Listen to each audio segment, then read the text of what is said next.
All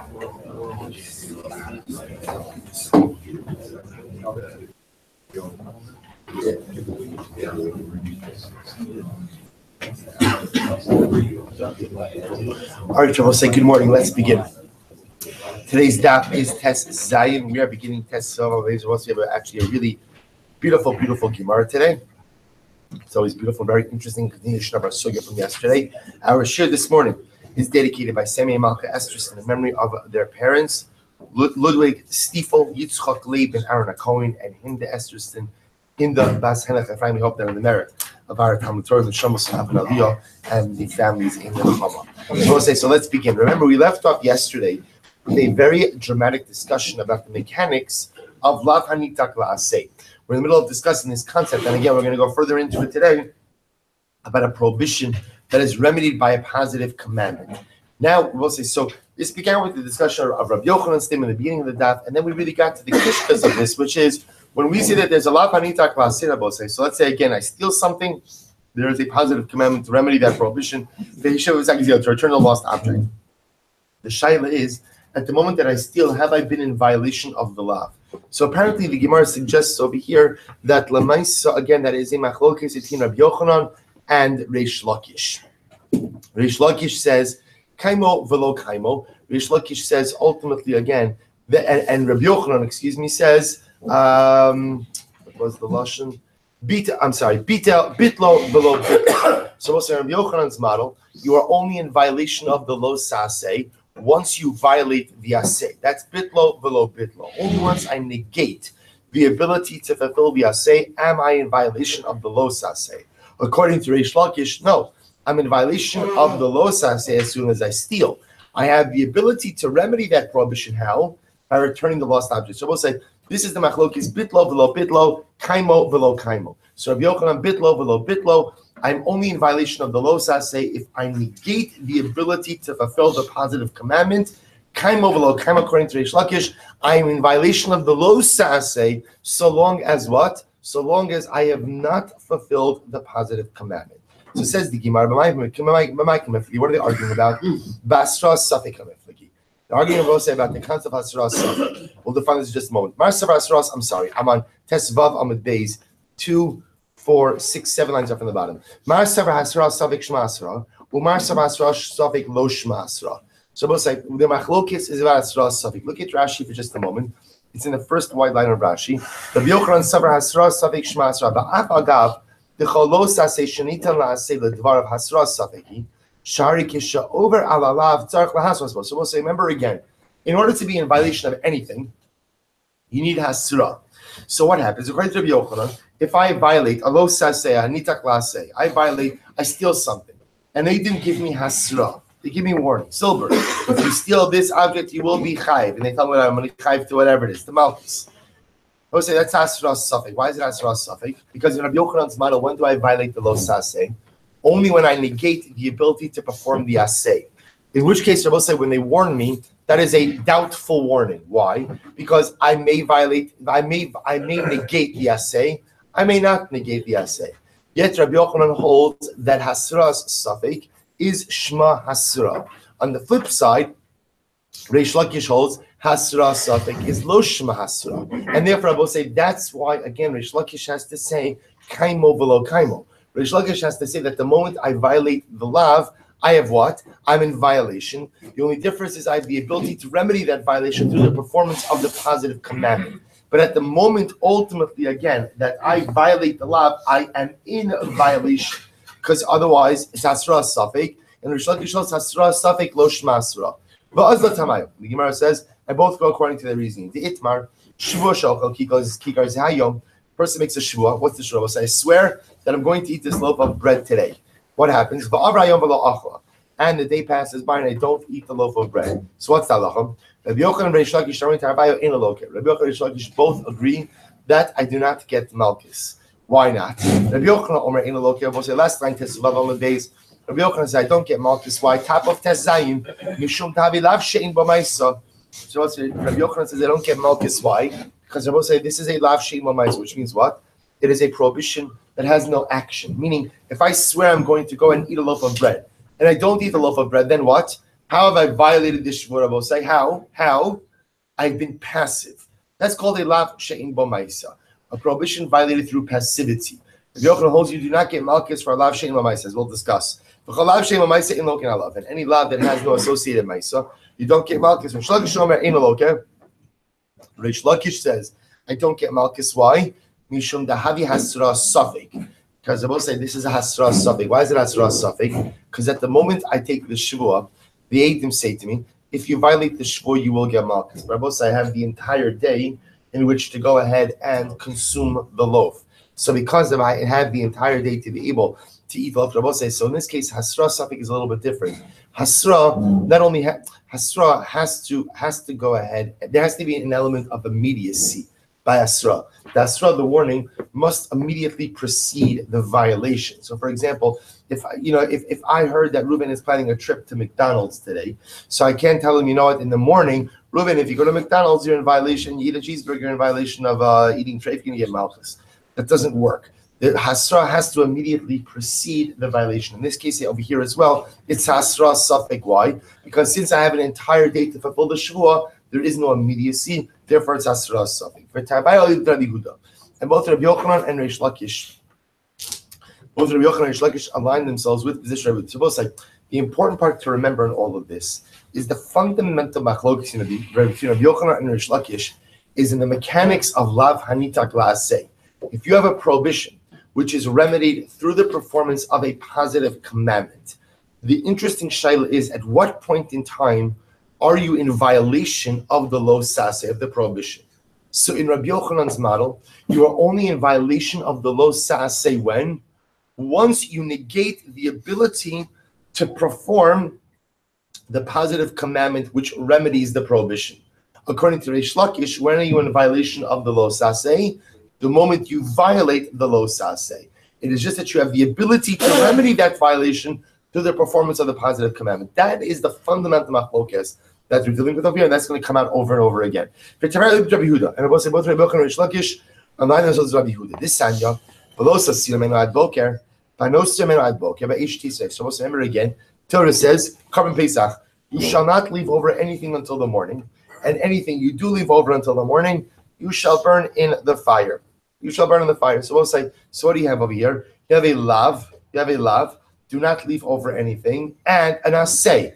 And whatever you leave over, you should burn in the fire. So we'll say, what does this sound like over here? What does it sound like? It sounds like a lav hanita klasay, a prohibition which is remedied through a positive commandment. Watch this. So the Gemara says,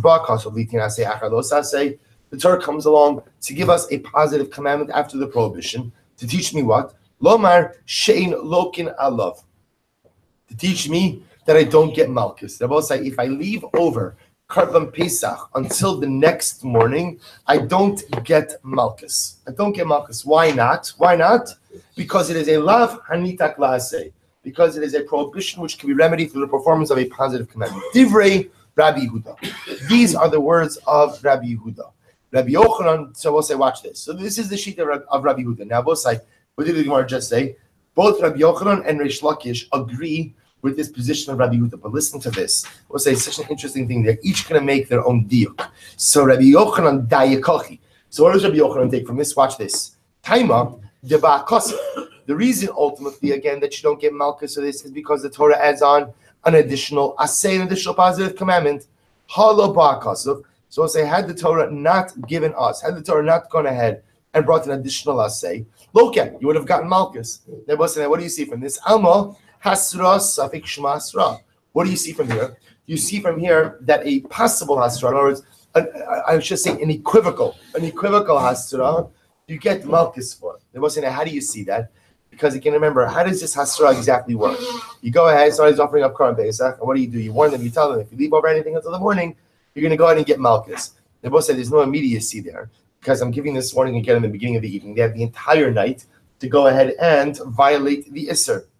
Rabbi Yochanan says, you see from here that were it not for the Asay, they would get malchus. So what do you see from here? That Hasras Safek Shema Hasra. Reish Lakish Daik Hachi. And Reish Lakish's diak is the following. Taima Deba Kosef. The reason you don't get malchus is because there's an Asay, Ha Lo Ba Kosef Loket. If the Torah would not have followed up, you would get malchus. Alma Lav she'in bomaisa lokin alav. We'll say, what do you see from here? You see from here that even a lav that doesn't have a maisa. We'll say, remember again, this prohibition of lo sosirim mimeno ad boker. What do you have to do in order to be in violation of leaving over Karan Pesach? Nothing. Nothing. It's passive. So what do you see from here? Rish Lakish says, you get a lav, you get malchus even through a lav that is passive, even through a lav shema maisa. We'll say, by the way, I'll just tell you something amazing.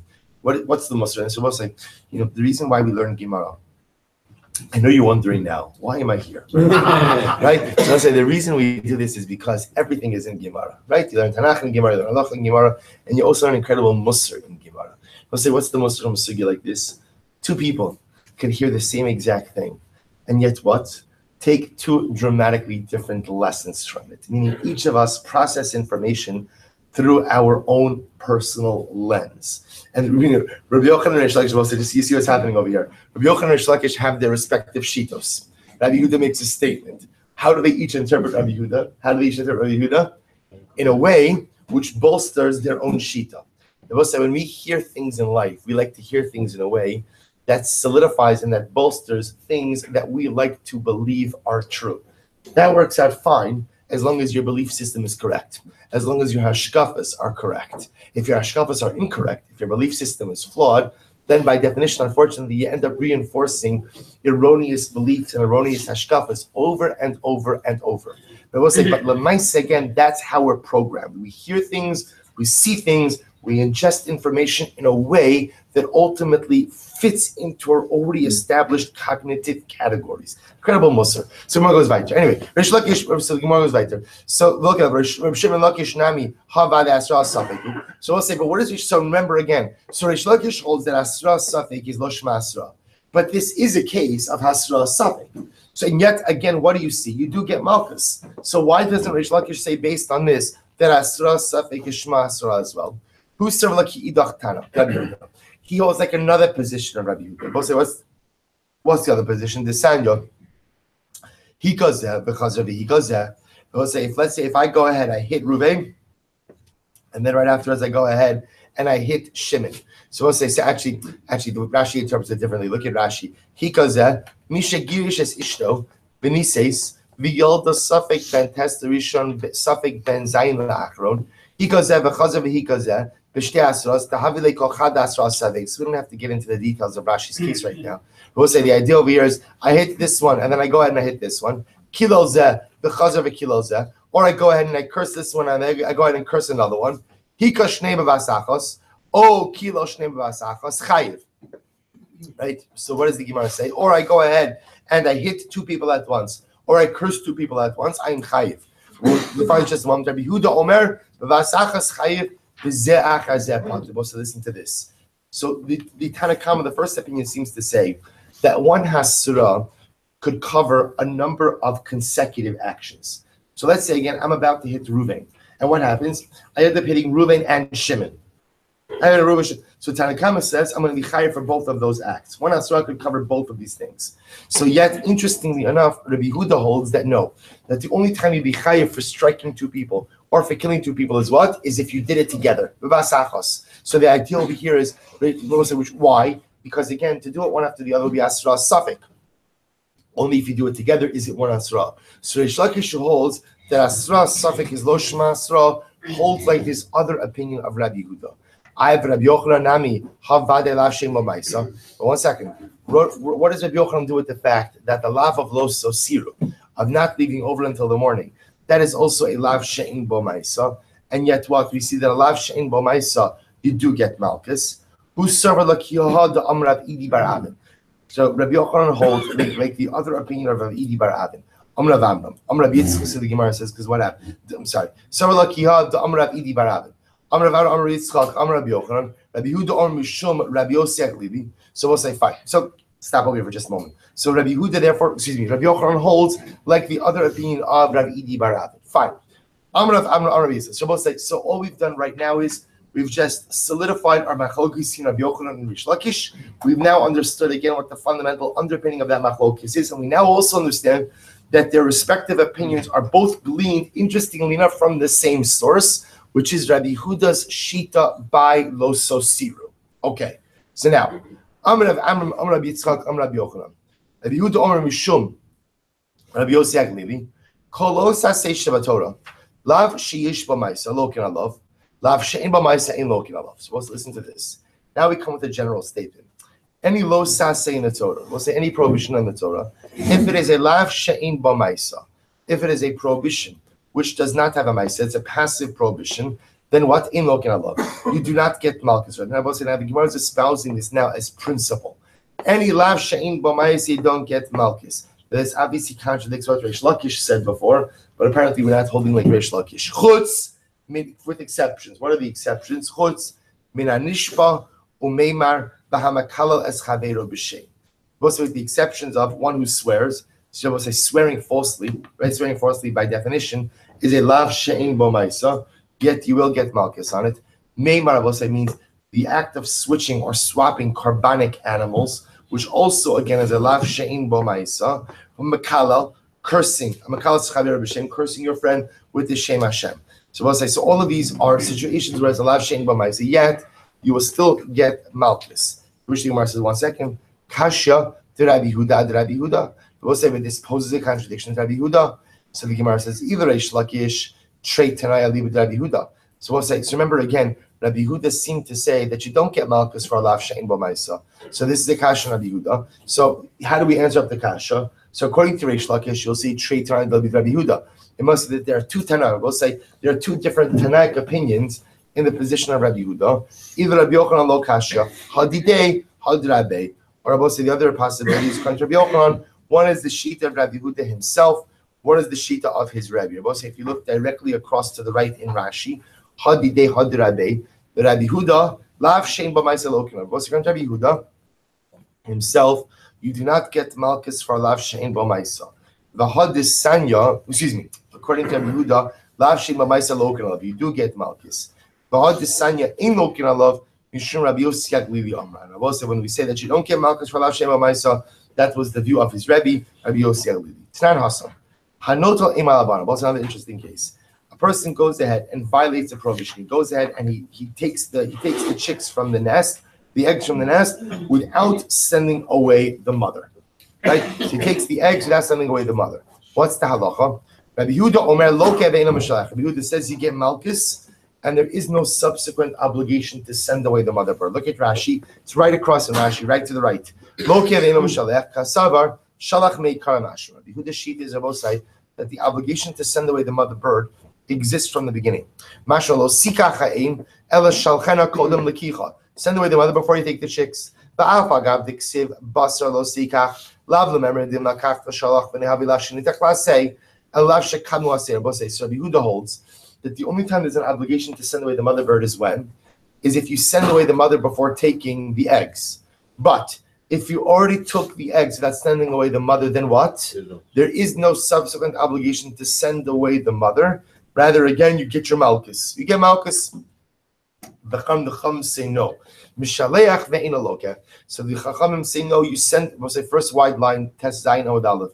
You send away the mother bird and you don't get the malchus. So we'll say, look at Rashi. Chacham momrim kasavri shaleach achar lo sikach.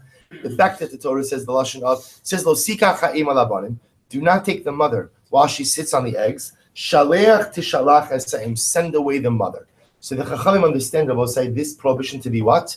A lav hanitak la'aseh. It is a prohibition which can be remedied by a positive commandment. Even though everyone agrees you are supposed to at first send away the mother bird, what happens if you didn't? What happens if you took the eggs? Rabbi Huda says, sorry, if you took the eggs already, you're out. You're done. You violated the Aver, you get malchus. Chacham say, no, this is a lav hanitak la'aseh. If you took the eggs, you're in violation, but you can remedy that violation how? By sending away the mother bird now. They hold it as a lav hanitak la'aseh.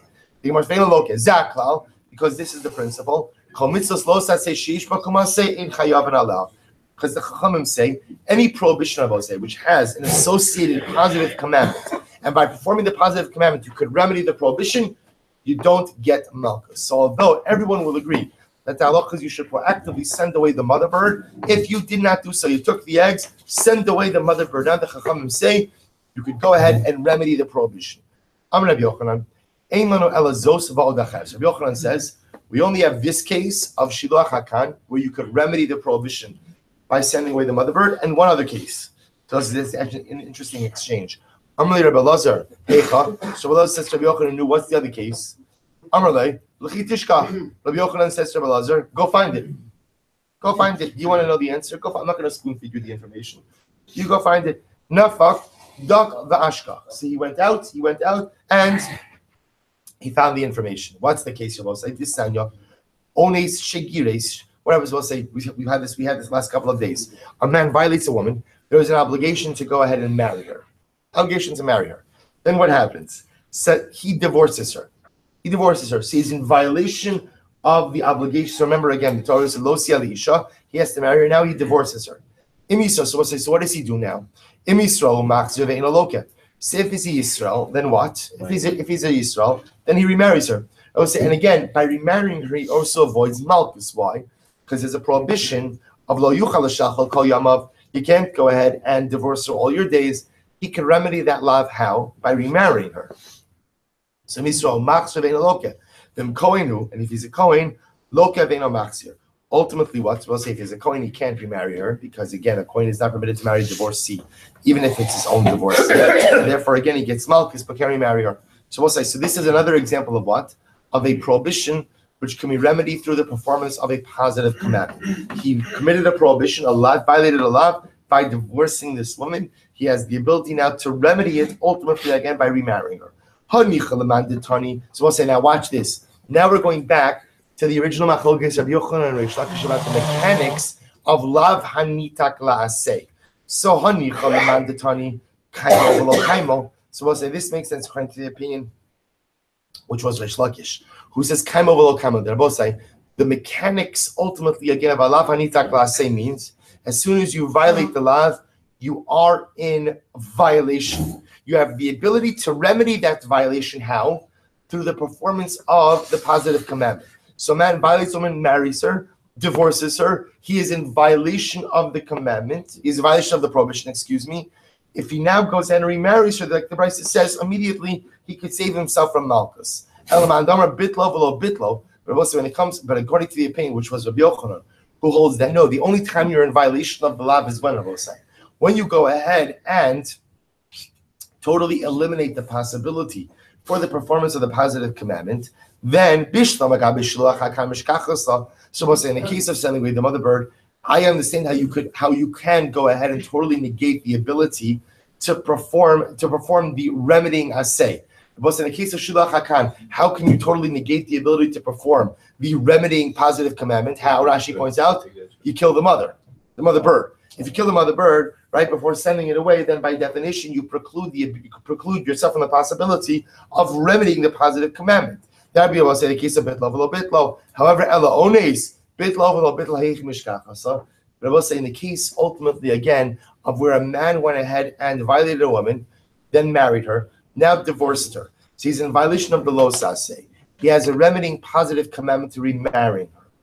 How would he totally negate that positive commandment? So we'll say, okay, so either caught life, he kills her. So we'll say, then he's got bigger sons than the Malchus, right? So we'll say, if he kills her, then the Malchus gets chayiv death penalty. It's chayiv death penalty. So who cares about Malchus? Killing Rabbi means we're going to execute him. So we'll say, so we have to find a less dramatic example of negating his ability or negating the asay. Amar of simi chozna higon shekiba la kiddushin me'acher. Oh. I'll give you a case, I will say. He divorces her and what? He accepts Kiddushin on her behalf from someone else. I will say, at this point in time, now what teacher will say? A Yisrael is permitted to remarry only divorced, so long as what? She has not married someone else in the interim. The moment that a divorcee marries someone else in the interim, she may not remarry her ex-husband, her first ex-husband. So therefore, again, maybe the case of he violated her. He divorced her. Then he was makabel kiddushin on her behalf from another man. In which case now she married someone else. He has negated his ability to go ahead and perform the aseh remarrying. Silber says, 1 second. What's the case? If she, the ex-wife, appointed her ex-husband as the shaliach to be makabel kiddushin on her behalf from another man, then then it's not the husband who has negated the performance of the aseh, but rather what? It's the wife. The ex-wife, in which case again he should not be liable for that. If she did not appoint him as a shaliach, but what? He just decided to do her a favor and be makabel kiddush on her behalf from another man. Then what? Kol kamine. He's not believed. He doesn't have the power to do that. Kol kamine v'lo klumi. As I will say, going ahead and deciding on someone's behalf. I think you guys would make a great couple. And going ahead and accepting kiddushin on behalf of the woman does not work. Does not work. So it says, what's the case? I'm going to have seminar kigon shedira b'rabbi. Oh, I will say, what's the case? The case would be he violated her, he married her, he divorced her, and now he makes a public neder not to remarry her. We'll say, so perhaps under these circumstances, a public neder, which is a stronger neder, he has precluded the possibility of remarriage, in which case, again, he has negated the assay, and therefore will be chayiv Makkos. Well, so that's fine, according to the opinion who says that a neder undertaken in public does not have annulment. According to the opinion who says that even a neder undertaken in public has hafara, can be annulled. What is there to say? Oh, they both say, what's the case? The case is where ultimately, again, he goes ahead and he gives her neder. We'll say al dasra. Remember, again, we learned this in our Nadarim days. Al dasra, Rabbi means a neder undertaken with the das of the public. Which Rabbi the Gemara says, Damra Meimar Hilchosa neder shoda b'rabim yesh la'afara. As the Meimar says, a neder Rabbi undertaken in public can be annulled. Al das rabim ein lo hafara. But a neder undertaken with the das of the rabbim does not have an element. So we'll say this would be the case ultimately of what? This would be the case of where you would have a situation of a man who violated a lo sase. He divorced the woman who he violated and then married, and he negated the ability to perform the asay. How did he do that? He took a neder al das rabim not to remarry her. We'll say neder al das rabim has no annulment, and therefore again Allah has precluded any possibility of remarriage. He has negated the ability to perform the asay, and therefore he'll get malchus. We'll say, are there no other examples of this principle? V'ha'ika geza. We'll say, what about the case of theft? The Rachmana Amar Lo Sigzal. The Torah says, don't steal. And yet the Torah says, and yet the Torah also gives a what? A possibility to remedy that prohibition by returning the stolen object. And I will say, so again, so presumably, as long as I fulfill the asay, I don't get malchus. But the moment I negate the ability to perform the asay, then what? I should get malchus. Mashkon. Similarly, again, collateral. The Rachmana Amar Lo Sava Al Beis Alavot Avoto. Pasuk says you shall not go into his home to seize collateral. You will say that's the prohibition. That's the lav. On the other hand, there's a remedy. What's the remedy? Hashiv tashiv lo. Hashiv tashiv lo avot kiwash shemesh umishkachos lo b'kaimo v'lo kaimo ubit lo v'lo bit. And I will say again, whether you hold like Rish Lakish or Rabbi Yochanan about the mechanics of a lav anitak la'aseh, these would be additional examples. I will say of if you violate the prohibition and then you go ahead and prevent yourself, either again from actively or totally performing the positive commandment, which remedies the prohibition, should be chayvin malchus. So what the Gemara is asking over here is, the Gemara made it sound like there's only two cases, there's only two situations in which a person could go ahead and violate the prohibition, and then go ahead and be mavatal biaseh, then go ahead and negate the positive commandment, which remedies it, and you'll be chayv malchus. There are many other examples of this dynamic as well. To which the Gemara says, no. Hasam, kevan dechayv b'tashlumin in loki m'shalim. It's different because we'll say in these cases, since you are liable to repayment, you do not get malchus and pay. Fine. Maskef Rabbi Zira, ha'ike mashkono shel ger. What about the case of a collateral of a ger? Look at the last Rashi on the daf. Mashkono shel ger, v'sarfa b'chay hager. We'll say this would be a case where I took a mashkon, I took collateral from a convert, umeis hager, and then the ger dies. Ve'im lo yarshin, the less of a tashon. We'll say, remember again, if a ger doesn't have children after he converts, then what? On a technical level, let's assume his spouse predeceases him as well. He could die without any inheritors, without any heirs. So let's say again, there's a case where I took a mashkon, I took collateral from a ger during his lifetime, I then destroyed it, right? And now he dies. There is no one to repay it. Umeis hager. So I'll say this would be another example. On the base, Hasam. Hasam, Gavra Bar Tashluminu, Vishibuda Digerhu Depaka. Well, so the difference in that case is that I owe him money. In other words, the claim is still there, but what? There is no one ultimately, again, to enforce the claim. There's ultimately no one to collect. Baha'ika Apeya, but also what about the case of Peya? So remember again, the obligation to pay is to leave a corner of your field for the poor. The Rachmana Amar Lo Sechalepas. Torah says, do not go ahead and literally harvest the corner of your field. Leave them ultimately again for the ani, for the ger, for the poor person, for the convert, for the stranger, I should say. Although not convert. Really, in this context, it means ger toshav. Here's another example of an asay, right? I have a los asay. The los asay, los sechalis pa. Do not go ahead and harvest the corner of your field. There's a los asay. And we'll say ultimately again, there's an asay. Then there's a remedying asay. What's the remedying asay? The remedying asay, we'll say, is leave the grain ultimately again for the poor, for the ger toshav. The mishkachas, and I will say, here's an example. Take a look at Rashi for just a moment. Ta'azov osam. It's Rashi 3 lines down from the top. Because savar ta'azov la'achar averas halav mashma lo sechala then kilisa ta'azov osam. We'll say now here I have a lo saseh. What's the lo saseh? Don't harvest the corner of your field. What happens if I did it? There's a remedy. What's the remedy? The remedy is that even if you harvested, what do you do? Leave the grain for the poor. So I have a lo saseh, which is remedied by an asay. I will say all we're trying to do over here is to show other examples of prohibitions which have a remedying positive commandment, and if you don't perform the positive commandment, you should be subject to Makkos. Yet the Gemara only makes it sound like there's only 1 or 2 cases that fit into this category. The Gemara is trying to show there are other cases. So the Gemara says, They will say,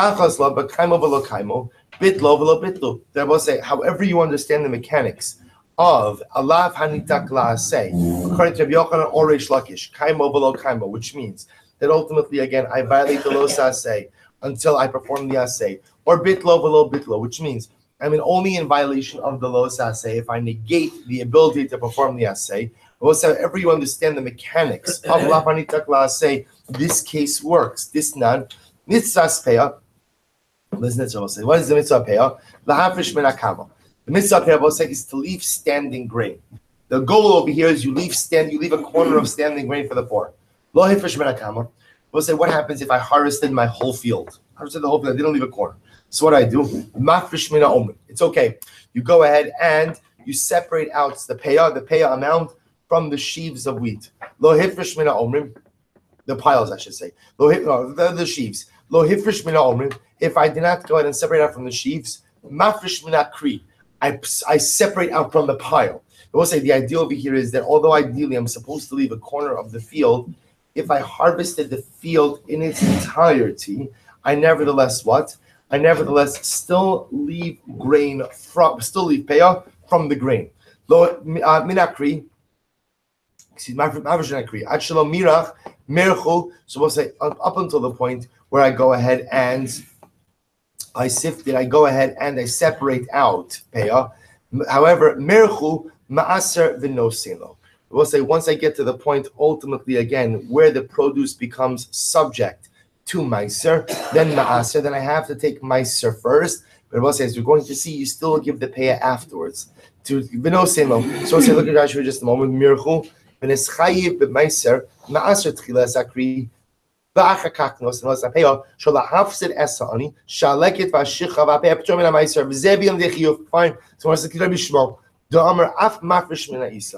say, this is reflective of Rabbi Shmuel. Rabbi Shmuel holds, or we'll say, this is actually amazing, that you would even separate out peah from the dough itself. That Rabbi Shmuel holds, even if mamish, again, it's now in dough state, you would still separate out peah. Rabbi Shmuel, the achal isa. We'll say, so again, according to Rabbi Shmuel, you would have a case where you could negate the ability to ever again perform peah. We'll say, what would be the case where you can negate the ability to ever perform peah? Where what? You ate the bread. We'll say, if you eat the bread, then what? There's nothing more to talk about. Ella zos va'od achares. So I will say, rather again, the Gemara says, you're right. When the Gemara said before that there's zos, there's this case in od achares, it was referring to the case of peah. About ones lo. We will say, at the end of the day, this case of lav hanitak la'aseh will not work by ones. Because I will say, when do we say that a neder shud al das rabim doesn't have annulment? The dvar reshus. Both say that's only true with matters of discretion. Aval dvar mitzvah yesh la'afara. But I will say again, when it comes to a dvar mitzvah, even if it comes to a mitzvah matter, even if you make a neder al das rabim, the neder can be annulled. So therefore, I will say, if a man violates a woman, divorces her, and then makes a neder that he's not going to remarry her, that neder can be annulled. So therefore, I will say, even in the case ultimately again of a man who violates a woman, marries her, then divorces her, there is no case where he could go ahead and annul the aseh. He could undermine the aseh, because I will say, even if he takes a neder shadad das rabim for a mitzvah purpose, you could annul a public neder. He actually gives a very interesting example of this. There was this Rabbi who hit the kids too much. Interesting case, right? Too much. A little is okay. Everybody, right? You know, so obviously reflecting different disciplinary norms. So he used to hit the kids too much. Rashi says, and it was looking Rashi, the pasha binuke make osam yoser midai. He hit them too much. So we'll say, obviously again, Rashi is reflecting a disciplinary model where some level of physical punishment ultimately was acceptable, obviously dramatically different than the standards of chinuch that we have to this very day. Our dar cannot deal with this type of discipline, should not deal with this type of discipline. So say there was this Rabbi who used to hit the kids a little too much. Rav Acha literally made a neder that he cannot go ahead and teach anymore. Find a new profession. Can't teach kids anymore. And Ravina annulled the neder. Because there was no one else who was able to teach like him. So let's say, so again, the Gemara is just giving this as an example. All right, whatever it is. Right? So it's like, the point is that for a mitzvah, one could even annul ultimately again a neder shurda das rabim. So I will say, so bottom line, what is the takeaway here? Remember, there is a fundamental machlokus in Rabbi Yochanan and Rish Lakish about the mechanics of alav hanita klaseh. I violate the prohibition. That prohibition ultimately again has an accompanying positive commandment, which has the ability to remedy the prohibition. So we'll say, at what point in time am I in violation of the prohibition? The moment that I violate the law, or only up until the point where I negate the ability to perform the essay. So let's listen to this. So the Rambam says, this is in Hilchos Sanhedrin. The Rambam says, the parak tezayin halacha dalet, Avar alav shenita klaseh. If a person goes ahead and violates a lav, which has an accompanying remedying positive commandment. V'hisrubo, the Eidim gave him hasra. V'amrlo, al taseh davar zeh. Do not do this thing. She'im tasenu v'lo tekayim aseh shebo tilokeh. Because if you violate the lav and you don't go ahead and what? You don't perform the aseh, you will get malchus. So I'll say, just to give you to frame this, right? I'm about to steal something. Eidim say, don't steal. Because if you steal and you don't return the lost object, then what? You will be in violation. You'll get malchus. And I violate. I steal the object, and I don't return it. I will say ultimately again, I get malchus. I will say, so number one, you see that ultimately again we paskin like Rish Lakish that when it comes to a lav hanitak la'aseh, a prohibition with an accompanying positive commandment, the moment I go ahead and violate the lav and fail to fulfill the aseh, I am in violation. That's number one. Number two, says the Rambam, Afa pi shasra b'safeki shemikayim nipater hasras safek hasrahi. Both say lesson number two is that we hold that hasra safek is a proper asah. So both say two things that come from this case. Number one, the moment you violate the lav, you are in violation. You're in violation, even if what? Even though there's an assay out there that I can perform, if I don't perform the assay, I'm in violation. So if Bezin points out to me, you did something wrong, if I perform the assay right there, I could avoid malchus. But assuming that I do not perform the assay, even though I have the ability to perform the assay, I am in violation. Number two, hasra, safik Rabbi say a hasra, even what we'll call a non-definitive hasra. We'll say, what's a non-definitive hasra? It's an if and then hasra. If you violate this and do not perform the assay, you will get malchus. So it's a non-definitive asra.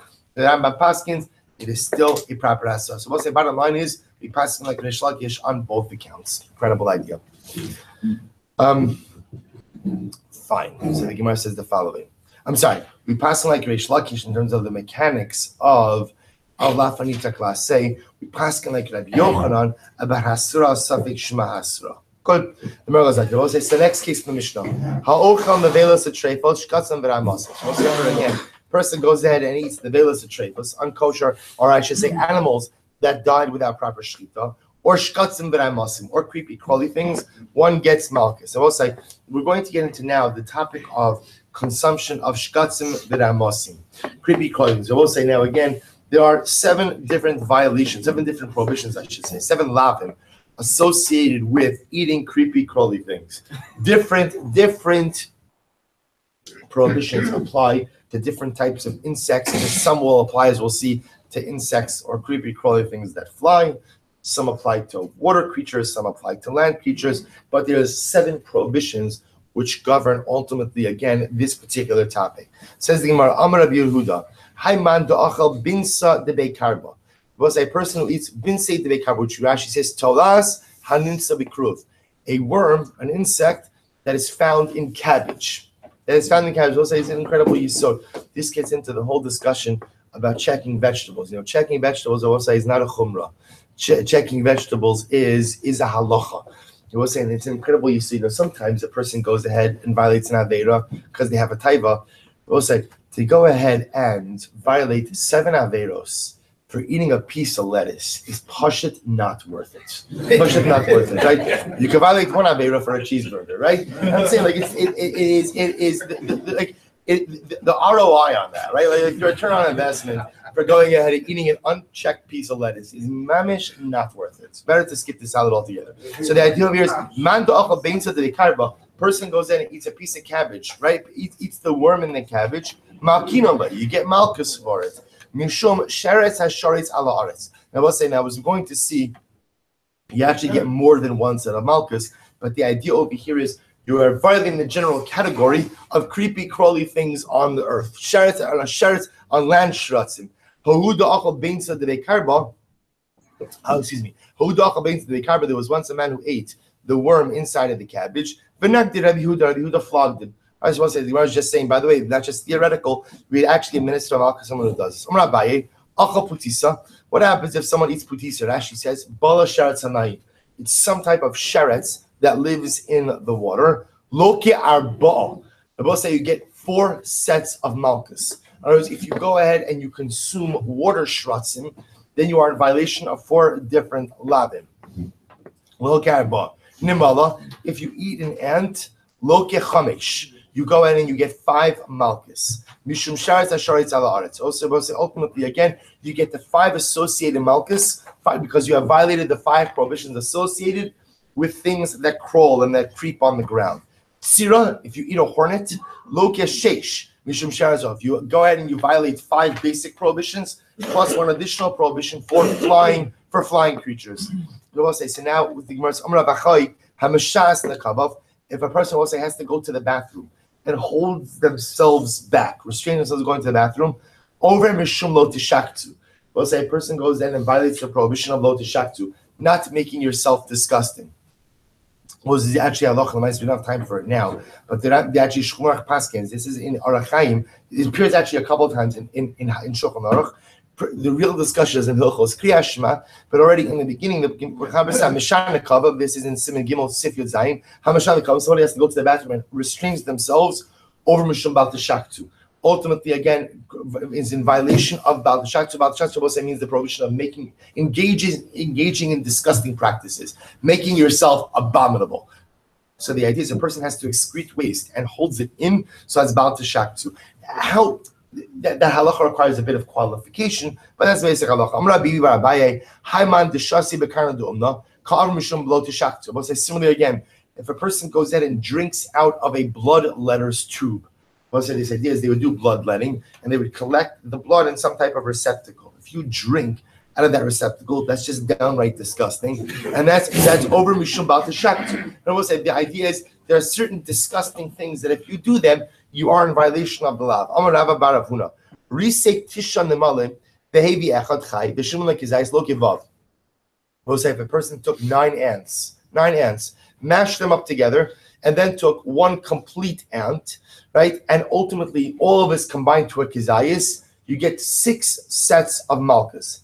Hey Mishum Beria, so we'll say Va'achas Mishum Kizayis. So we'll say ultimately again, 5 of them are associated because you ate one intact ant. Rabbi says we're going to learn. So anytime you eat something that is whole and intact, that has its own set of labim. So you get 5 sets of malchus, ultimately again, for the whole intact ant, and 1 set of malchus for eating a kizayis of insects, or eating kizayis of nevela. Rava Amar, Rabbi Yochanan, afilu shnayim. Rava says this would be true even if you had 2 ants. One whole, and ultimately again, one that was mashed up but large enough to combine with the whole one to go ahead and complete the kizayis. So you would get 5 sets of malchus, ultimately again, 5 sets of malchus because of beria. We'll say beria means you're eating something that is intact, and 1 additional set of malchus, ultimately again for a kizayis of nevela. So Rabbi Yosef Afilu echad v'hu. Rabbi Yochanan would say that would be true even two ants and 1 whole ant. In other words, the Gemara says, "V'lo pligi." They're not arguing; they're all saying the same thing. Habarav Ravi, habizuchi. Rabbi say it just depends on how big the ants are. So we're talking about big ants, we're talking about small ants. But the idea, we'll say, at the end of the day, is the following: if you eat something that is whole, which in halacha is called a beria, a sheretz, or a sheketz, we call them an insect that is whole, you get 5 sets of malchus for the whole entity. If that whole entity combines with other mashed up entities to form a kizayis, you will get another set of malchus, ultimately again for consuming a kizayis of the nevela. Right, so stop over here. We'll pick up in Meretz Hashem the 2 dots tomorrow.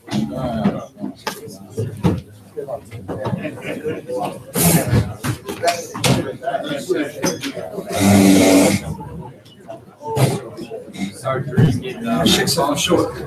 Sorry, Shiksa is even worse. Malchus, I mean, non-stop. Morning. Very quick question. Someone steals something and say